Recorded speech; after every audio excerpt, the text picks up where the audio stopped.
Orang lain bawa awek naik motor. Dia bawa awek naik flyboard terus ke langit. Romantik tahap langit ketujuh. Kalau jatuh, memang jatuh bersama. Tapi yang ni bukan drama Korea. Ini real. Awek pakai dress pun sanggup naik. Angin tiup kiri kanan, tapi dia steady je. Tangan pegang kuat, bukan pegang cinta je. Pegang nyawa. Bro tu siap angkat awek tu macam Superman.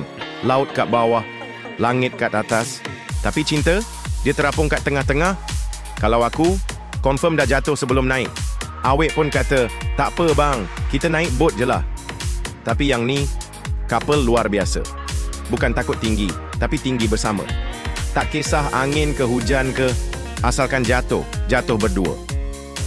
Sebab cinta sebenar tak selalu stabil. Tapi kalau ada orang yang genggam tangan kau sampai habis, itu baru cinta betul.